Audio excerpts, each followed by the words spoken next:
ang buhay bukid.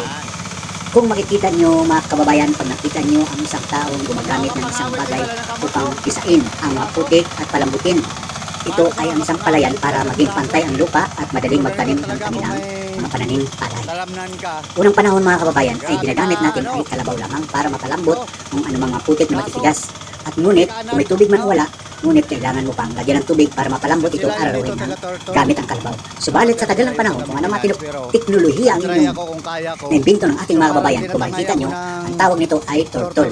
Ngunit meron din tayong nakikita na tinatawag na contactor. Pero mas popular sa kanilang gamitin ito dahil ito ay matipid sa krudo at napakagaan gamitin. Subalit kung ikaw ay hindi sanay, makikita mo kung paano ito gagamitin. Kaya muli kong sinubukan kung paano ito dalhin, at ito naman, ginabayan ako ng isang operator upang kontrolin ang kanyang nabela.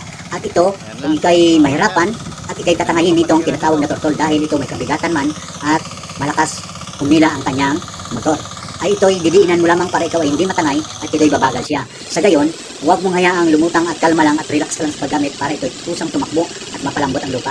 Kung makikita nyo, dandahan ko siyang itinulak at inaalalayan at ginagabayan naman ako ng isang operator na kung saan manatili niya kong guideline kung paano ko ito i-maniho o paano ko gagawin. At ito, sinisinyasan niya ako na itulak at bahagyang angatin ang una para ito'y makakaya ng lupa. Alalay ng palang paggamit nito mga kababayan. Huwag mong persahin at huwag mo rin siyang idiin. Kung gusto mong lumiko, pwede rin dahil ikaw naman nakahawak sa kanyang timon. At ganito, maraming mga palayan, paano na lang kung ikaw lang ang mag-isa, kung ikaw may sariling ganitong mga palayan. So kailangan mong parami ng ganitong mga motor para sa gayon iba-ibang mga operator ang iyong babayaran kung ikaw may pera. Subalit kung ikaw ay ilan lamang ang iyong mga palayan, pwede na ikaw magsulo sa paggamit. So napakahirap kababayan. Kung makikita nyo, yan, sinubukan ko at ito ay pwede ko rin ipahinto kung hindi ko kaya at may hihilahin ka lang para sa iyong hinto. Nakikita nyo, nakatingin sa operator upang gabayan niya ako sa ganitong sitwasyon dahil first time kong gumamit ng ganitong tinatawag na turtle. Ayan, kung makikita nyo, pakaway-kaway na ako dahil nakikita ko medyo nakokontrol ko na at napapalambot ko ng ibang lupa. So naman kasi kaibigan kung meron kang ganitong buhay bukid na kung saan experience mo talaga ang ganitong gawain, lalo na sa mga palayan. So napakasarap dahil napakalaking ng hangin at hindi mainit at maliwalas ang panahon. So makikita nyo at maputik man siya, so to experience lang na sa ngayon kung tagal-tagal na panahon na pagkatapos ngayon ko lang nasubukan gumamit ng ganitong sitwasyon sa palayan ng aking uncle o sa aking mama dito sa Bohol. So nabayan nyo mga kababayan, at ito ay napakasulit at mangangawit ka rin sa kabigat. Ay huminto ko na dahil ito ay napapagod na ako. So yun lang mga kababayan, kung makikita nyo, binayo sa talaga. Bye-bye! Ayan, kinikwento na ni Master Sam kung paano niya na-experience ang paggamit ng turtle. So medyo napapagod siya at sinisinyas niya kung paano gawin ang pagtimon at para hindi matrap o man lumampas sa ibang tahon. Kaya ayan, kung makikita nyo, tinuturo siyang tao na kung saan siya ang pinakamahusay at expert nito at silang gumagawa at minimpinan sa ganitong mga palayan sa bukid. So mga kabayan, kung tabayalan niya akong video, maraming salamat. Thank you for watching.